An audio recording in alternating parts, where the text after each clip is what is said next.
Hi guys, and welcome back to the Coffee Club, the coffee date you don't cancel. Today is World Cancer Day and we have a very, very exciting guest joining us. She is a Dubai-based content creator. She's an amazing cook. She's a great figure skater. She has a great figure. She's a physicist. This is more fun than the other. She's a physicist. She's a scientist. There's a scientist on the podcast today. You ruined my makeup. Oh my God. Okay. She's an incredible figure skater. She's a beauty fanatic, and she's honestly just that girl. She is also a breast cancer survivor who turned one of the hardest years of her life into perspective, gratitude, and inspiring everybody around her. And she continues to show up with grace and honesty. And just in case that wasn't enough, she also just recently got engaged. Today we're diving into life, growth, purpose, resilience, and everything that comes with choosing yourself again. Please welcome to the Coffee Club, Shayma Sabry. Should we be Gen Z and like do the Oh, clapping wait, stop. fingers? Hey, girl. Yeah. Everyone on this podcast knows that I am far away from Gen Z. She's a baby boomer. So am I, girl. So am I. Wait, I need to ask Shayma. When you were younger, did you have internet in the house? I did. Okay, when you picked up the house phone, did you have a dial-up tone? You know when it would go... I don't remember. Oh, I'm really like, old. But wait, with the internet, we had to like plug it, and I only had like limited time per day. Yes, okay, yeah. So it's To like you speak to couldn't... my friends on MSN. See, you couldn't be on the internet and use the house phone at the same time. Really? Oh my, no, I'm don't old. I'm remember that. ancient. Oh, You're not. I am, I'm ancient. I'm 91. What year were you I'm born? 94. I'm 98. So I'm sure there's not that big of a See, difference. I'm like, no, me and Shayma are on the same vibe. You're not invited anymore. She's literally halfway between us. Oh my God, I could have been your babysitter. We're actually 3 years apart. Yeah, You're we're- 98. Yeah, we're 4 years apart. So, yeah, and then you're Yeah, and then we're like 91. 4 as well. Yeah. 3, 4. It's okay, Guys. guys. Age is just a number. Exactly. What does it even mean? We're all getting Botox, so we're all in the same. Exactly. We're all in the same vibe. I just got Botox recently, and I loved it. It looks Isn't so it the best thing good. Well, you It look is. amazing. Was it your first time getting it?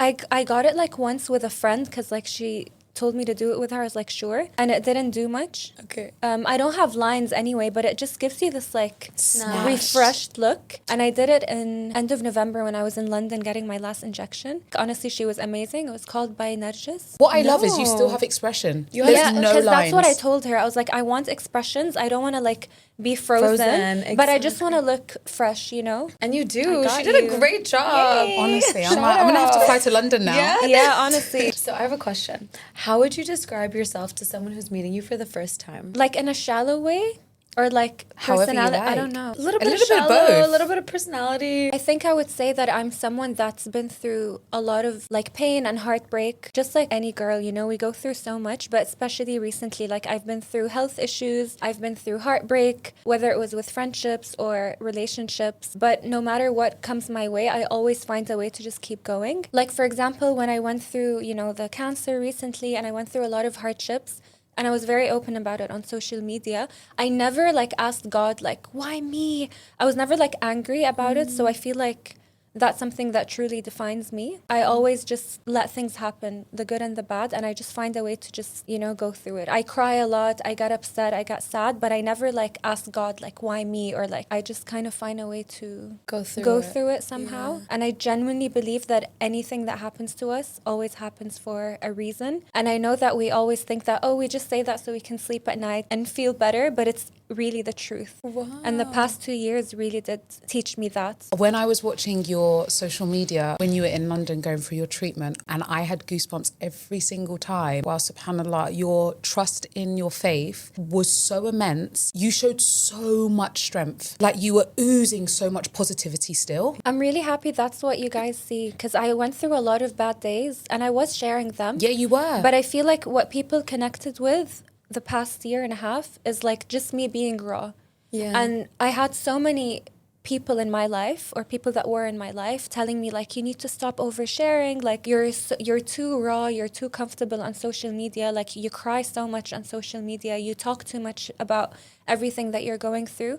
And for a moment, like I doubted myself. I was like, even my mom sometimes, she's like, you know, take it down a notch, like you're sharing so much. But then I would sit with myself and think that if one girl behind the screen feels better about herself or her life because of what I'm posting, then that's all I need. I would read the comments like, Bilaks, I think you and the inspired DMs, people. until today, like it shocks me to my core. Like there's one DM that I actually just saw last week. I cried so much. She sent me photos of her daughter. Her daughter was going through cancer, and she was like 6-7 years old. And she sent me photos of her daughter wearing like the prayer clothes. And she was telling her like, I want to pray like Shayma. Goosebumps and like tears. And then she sent me photos of her daughter like when she lost her hair. Yeah. And she was so happy saying, I want to look beautiful like Shayma without her hair. Oh, And that really killed me. Like I remember I cried my eyes out, and I messaged her. I was like, please, if you're ever in Dubai, let me know, and I would love to meet you. So yeah, I remember like when I started my journey on social media, I used to model. I don't know if you guys know. Yeah. I used to model for like makeup artists and stuff from like 2014 up until 2019. Okay. And then I did that show Beauty Match on NBC, and that's how like I started to gain followers. So when I started my journey with social media, with time, I just felt like it's not me. I was like, why am I just like posting pretty photos? Like I'm so over it. Like I want to do something not meaningful. Like I just want to do something where I'm helping someone. Impactful. somehow. Like there's so much more to you. I have a okay. question to ask you. So you recently just got engaged. Yeah. What is it like being engaged? Tell me. To the right person, amazing. Yeah. Honestly. Now, like Yeah. after everything I've been through and how the timing, like God's timing was so Subhanallah. Divine? Honestly. Yeah. yeah. it was almost scary. We're like, what is going on? Like, how are we engaged? Like, subhanallah, like, SubhanAllah. it feels great. It's like right person, right time. Yeah, honestly. When did you know that he was your person? Everybody asked me this question. Really? I think I love because this things happen question. so fast. Okay. I think because people are aware of the breakup I went through while going through chemo, like November, December 2024. So like a year later, I'm engaged to someone else. So people are probably like thinking like, oh, when did you date? When were you together? Yeah. So I'll tell you guys. Oh, we're getting a little insider scoop. The hot tea.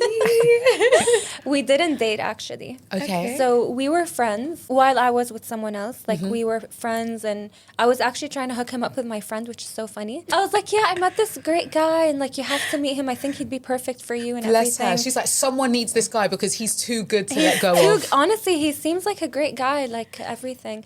But yeah, but she was like recently out of something, Okay. and they became friends. Yeah. So after my breakup, me and him used to barely talk. Obviously, I was in a relationship, so he would just ask about me every few weeks when he found out about the cancer, just like everybody else. And then after my breakup, by like 2 months, he started to like ask about me more. We started talking more. He was in Dubai and I was in London. My mom would be like, who is this guy you keep talking to? I'm like, he's my friend. Like, he's just, you know, being there for me and all. Like, obviously, I was like heartbroken and everything. I was going through the last doses of chemo. That's the hardest. And like then my surgery. So we were just like talking. Genuinely, there was nothing. I think it was in Ramadan. Was Ramadan in March, April? Yes. Kind of Yes. that time. Yeah. When we were talking even more. And I was like involving him in like my day-to-day life. And he was so involved in a way that I've personally never experienced before. And it was, you can tell that it was genuinely out of like care and love. Like he really wanted to make sure that my day-to-day was going as smoothly as possible. Like he didn't want me to struggle even like 1% in anything. I'm so emotional. Like, I just want to cry all the time. Cry, girl, go for it. I'm a little dead inside now. I'm so happy for her. But yeah, so we were like really, really good friends. And even whenever my mom would ask me, I'm like, honestly, we're friends. Like there's nothing else. serious. But we like got really close, and I started to realize like, wow, this guy's like genuinely there for me. Like genuinely. I don't think there's any hidden agenda. I don't think he wants like anything in return. Like he's genuinely just being a man, you know? Just cares. And on top of all that, we realized like how compatible we are. Obviously, I'm 31, so I've been through my fair share of like relationships, and they were always something serious. Like I always date if it's like gonna go somewhere. Yeah. So it's the first time in my life where I was this compatible with someone. Even he told me the same thing. We realized that we have the same goals. We have the same halal haram ratio in life, which is really important. Balance. Yeah. You know, balance. Like we're both super religious. We don't smoke, we don't drink, but at the same time, we love life. We love to have like fun. We like to party. We like to travel. We like to live life, you know, but with limits. Like we have our boundaries, our red lines and everything. We're both very family oriented. which is super important for me. Like, he's super close to his siblings. I'm close to mine. We like the same things, like the silliest thing, like Harry Potter. You know what I mean? Like, these small things, like, we think they're not important, but it's kind of like what it adds up, you know, because it feels like you're best friends. Like, this is what you bond over. We both love Spanish as a language. We love Spanish music. He lived in Barcelona. I used to go to Spain for uni. I was in the UAE. He was raised in Egypt, but we have the same upbringing. We have really kind parents, you know, that truly like gave everything to their kids. They taught them right from wrong. MashaAllah. So khalas, like, and other than everything that I'm saying, God gave me this feeling of peace that I've never felt before. And mind you, this is all before like anyone says anything to the other about like feelings or anything. Wow, like, you I just was felt having it. my own like thoughts, and I know he was too. Yeah. Of like, wow, like, I don't want this person to not be in my life. That's how you I think that's the answer to your question, like how I knew he was the one. He really brought me back to the real Shayma, to like baby Shayma, not the Shayma who's like building boundaries or like protecting herself or putting on a certain mask to like protect herself after being hurt so many times. No, it's just me. He's literally got the pure version of you. Yeah, not everybody deserves to see that part of you, but he did. And he really took care of it, and he's still taking care of it. If my mom sees this episode, she's going to be like, evil eye, stop talking. And you not just see, like, she, like, has, like, a very soft aura. I was going to say, you had such a glow. Like, we've known you for a while. Yeah. We've known you, like, You've known me before, for- during. And like, you've had especially such a Nadia. glow up, Yeah. babe. Honestly. Really? like, yes. you look, I have literal goosebumps. Honestly, these Stop. goosebumps need to stop. Look at Mashallah. this. Why am I, like, goosebumping? Guys, your diagnosis, you found out the news on your 30th birthday, right? Yeah. July 17, 2024. I can't believe it's been a year and a half. You probably remember it like it was yesterday. I do, honestly. I felt the lump in May 2024, but I ignored it because I was in the shower and I felt it. It was so small and I could like move it around. So I was like, ugh, what is this? And I ignored. I had priorities. Like, I had a trip to Italy. I had my friend's wedding and I was just traveling. So when I came back to Egypt, my mom was like, I told her and she was like, what do you mean you have a lump? I was like, it's small, it's nothing. So she touched it and she's like, let's just go get it checked anyway. So our neighbor in Cairo is, what do they call the doctors that specialize in lumps? Is it not an oncologist? No, it's not. It's another word, but There's- anyway. yeah. So we went to see him and he just touched it from the outside and he was like, oh, don't worry, it's just fibrosis, nothing serious. I was like, okay. But he was like, I'm going to send you to someone to get a ultrasound Okay. just so we're safe. I was like, okay, perfect. That was a week before my birthday. So it was like the beginning of July, I think on the 6th or 7th. So we went to that woman and we waited for like 6 hours because in Egypt, like there's a few clinics that genuinely do ultrasounds properly. Okay. Because you can go somewhere else and you pay so much money and they just scan you like this. Like, you need to go to No specific way. doctors. Yeah. And I was telling my mom, like, I'm so done. Like, I want to go home. I'm so tired. She's like, no, we have to wait. We go in. She does the ultrasound. And then she starts to look at my mom. And she's like, quiet. And then she asked me, like, oh, how long have you had this for? And I was like, 3 months. And then her and my mom start talking about, like, surgeons and stuff. And I remember she was like, can you turn to the right? So I turned to the right and I was just looking at the wall and I'm like, what the hell is she talking about? Surgeons, not surgeons. Like, what is going on? And then she was like, okay, Shayma, we need to do a biopsy and a mammogram right now. I was the Lulu. I was like, what is that? What does that even mean? She was like, a biopsy is a needle. We need to put it in and take a sample. And you know what a mammogram is? I was like, yeah, but guys, I swear this is so funny. In my head, I was like, isn't that for like old people? I was so delusional. Like, for me, any breast cancer, for me, it's like 45 plus. So in my head, I was like, she's delusional as well. We're all delusional. Everyone in this room is delusional apart from me. Apart from me. We're in My Egypt mum and they're and all this doctor. delusional. Yeah, literally. My mum and this doctor are crazy.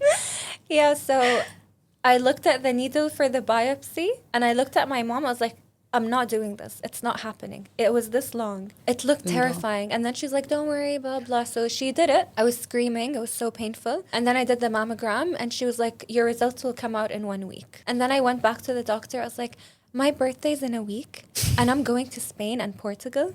So I'm going to travel and you guys can just let me know when the results are out. And she looked at me. She's like, you can do whatever you want. No worries. So we went back home.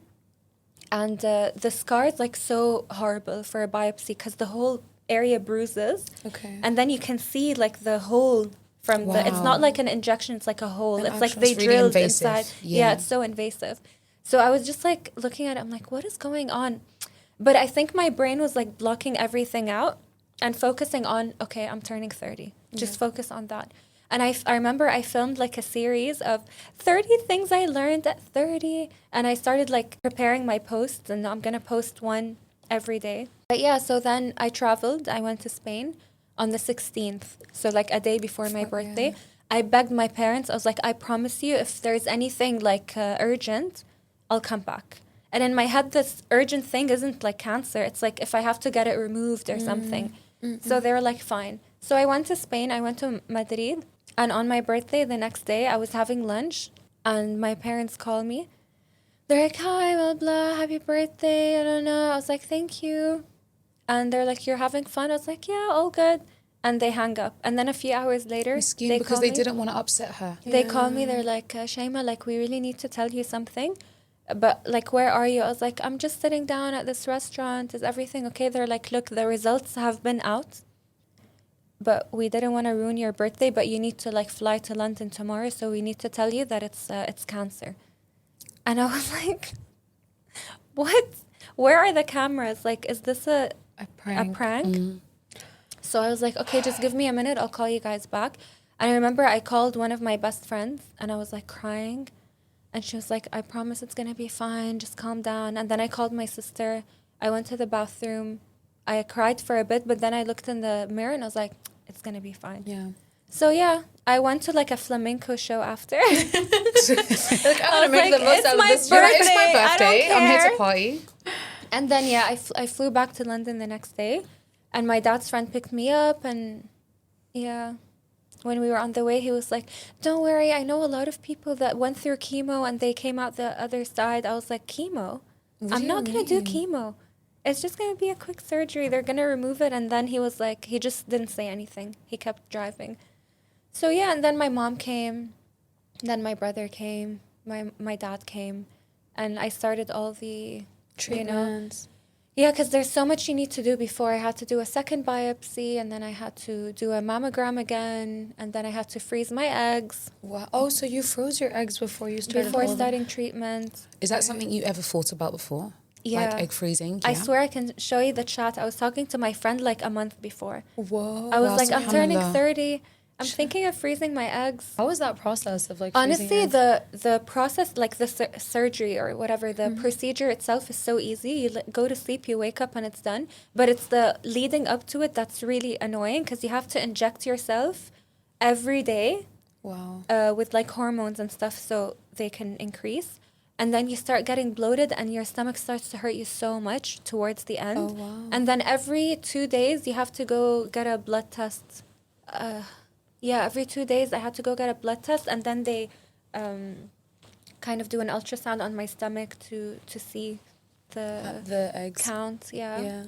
But yeah, I didn't do it for a long time. I did it for like 10 days because I had to start chemo. Yeah. But usually women can do it for longer. They can do it for 2 weeks, 3 weeks, until they reach like the maximum number they want. Yeah. But for me, I had to finish fast because I had to start chemo. And you started it right away, basically? Like a few days after. Wow. Yeah. Oh my God. But it's easy. Like there's nothing you need to do after the egg freezing. Yeah. That's it. Khalas, they just keep it in a bank somewhere, right? And they keep it, it's frozen in London. They keep it for 10 years, and they have to make you sign a paper that, like, if you die, God forbid, like, can they use your eggs for, like, experimenting? And I was like, hell to the no. Absolutely not. You can throw it away. Like, right? Just flush that thing down the toilet. Just flush it down. So, yeah, that's what I decided to do. What did support look like for you when you were going through all of this? And what should you not say to someone who's going through cancer? Support for me looked like, honestly, like my family, my friends, my followers as well. Honestly, they were so incredible. They would like check up on me, ask me like, how are you today? And like send me videos to cheer me up. Like they were so lovely. You've really built a community. Yeah. Honestly, that's one thing I will That's say, why sometimes like today, when we have ads and stuff, we really wish if everybody was engaging with our ads because it's like, why are you not engaging when it's work? But sometimes I tell myself, you know what, it's fine. Like for me, my community really did carry me through my darkest times, and they were there for me when it mattered. Yeah. They could have easily been like, we're so done with this girl, like cancer, I don't want that negativity, and unfollowed me. And I'm sure a That's lot of people crazy. did that because, you know, we get a lot of unfollows and follows, so yeah. it kind of like balances. I was so lucky to have such a lovely community, and they trusted me so much that they would send me pictures of themselves, of their kids, of their sisters. Yeah. So alhamdulillah, like that was support for me. And of course, God is always with us. Of I feel like he was he gave me like a strength that I never thought I had.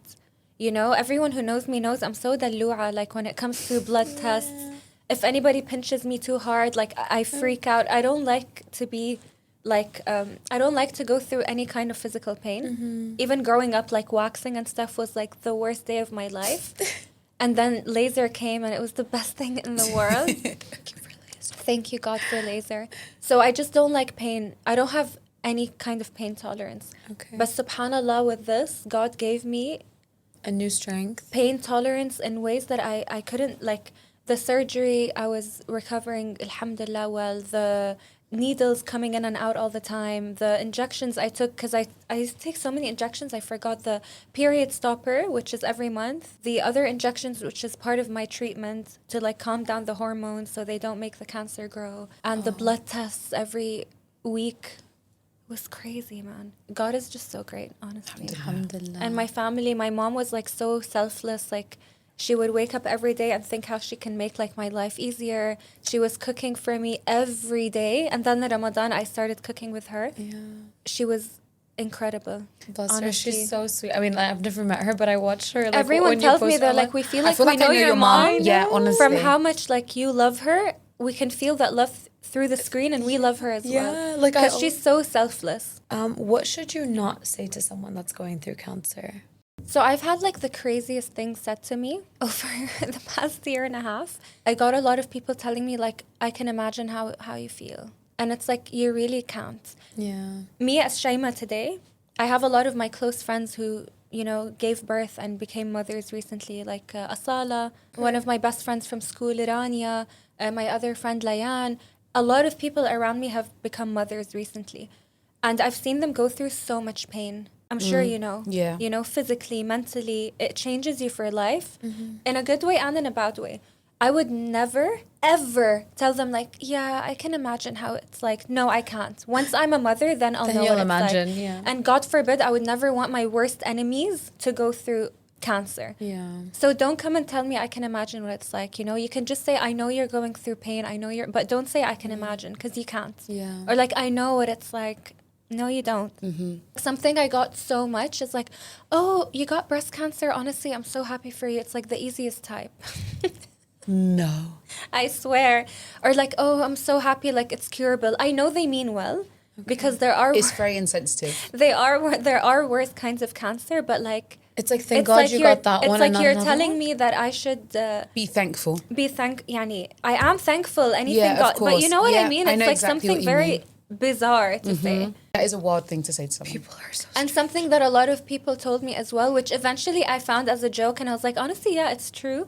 It's like, oh, you're lucky. Like now you're doing chemo, you don't need to do laser anymore. No, but no. There's no way someone I actually said that. swear, I just have so many screenshots that I would try to find them and send you later. Do people just not have filters? I feel like when you're talking to someone going through something this traumatic, you really need to be mindful, you know? And I did a video about it on Instagram, and a lot of people commented like, why don't you make a video about what to say? Because we actually don't know what to say, and I never did it. I just forgot. So Is there something that you would say? I don't think people- there's anything specific. You just have to make the person feel like you are being mindful of your words, and you don't want to say anything to hurt them, because I realized that a lot of women go through, like, navigate cancer differently. You know, some people just try to think very positively. They keep going with their lives. Anyway, some people fall into really, really, really bad depression. Of course. So each person takes it differently. But one thing I'm 100% sure of is that everyone's hurting. The rule in general is to just be mindful. I agree. You know, make them feel like I'm here for you. in like whatever phase you need me to be. Like if you want me to be here for you and shut up, I'll do that. If you want me to yap, I'll do that. If you want me to, you know what I mean? Just make them feel like I'm there for you in the way that you need me to be there for you. I think the person going through cancer should communicate as well. And not be afraid to just say like, what you just said is not okay. I need you to do this. I think it's better if everyone just starts communicating openly in general. Okay. You know? This actually links on to our last question for you. What would you tell someone who just received the diagnosis today? I don't think anything I'll say will make them feel better, but hopefully they would take my advice because I've been through it. I think it's just to have faith that the journey you're about to like embark on is going to be temporary. It's not going to be forever. So whether it's going to be 6 months, a year, 2 years, depending on what stage, what kind of cancer, just remember that there is life after cancer. And I feel like that's the majority of the DMs I get from like cancer patients are like, we watch you, and it just gives us hope that, okay, one day I'm going to get back to work. One day my hair is going to grow back. One day I'm going to travel again. I'm going to fall in love again. I'm going to just not be that sick person anymore. So I feel like that's what I would tell them, because it's so hard when you get the news, because you're trying to like navigate your emotions and like you're putting an action plan and, okay, now I need to start treatment. I need to do this. I need to tell, what am I going to do? So you just have to remember that it sucks right now and it's going to be horrible, but you're also going to have so many amazing memories throughout the journey. You're going to show up for yourself. You're going to see people showing up for you. You're going to get closer to God. You'll have a strength you never had before. Yeah, and when it's over and like when you get to that life after cancer, the best part is that you're going to be like, I'm not going to say a new person. You're going to be a new version of yourself that you love so much, because she's going to be like wiser, stronger, smarter, like more grounded, kinder to herself, hopefully. I still struggle with that till now. You're going to evolve. I love that. Inshallah. It has been so nice having you on. I feel like we were just like chilling and chatting. Honestly, it just felt like a little coffee date. Yeah, It did. I loved it. You also gave me so much like good advice. You know, I really need. This is like the therapy session that I needed. Yeah. We all need it, honestly. Yeah. It was really beautiful having you, Shayma. And Jad, Thank wallah, you like for I love you having as a me. person, and today I love you as like a whole different version of yourself. And you're I love so you too. beautiful And inside it's been so out. nice seeing you grow into this completely like beautiful blossomed woman. Yeah. And I'm so excited for And I what's still to come. have a lot of more growth to do. Of but we course, all yeah. do. Yeah. I feel like we keep growing till we're in our graves, innit? Well, thank you guys so much for tuning into today's episode. We'll be back again next week. You can follow us at the Coffee Club. You can follow Shayma at Yeah. Shayma Sabry, Layla at Layla Loves, and me at Nadia Sultan X. Thank you so much for joining us, and we will see you next Wednesday.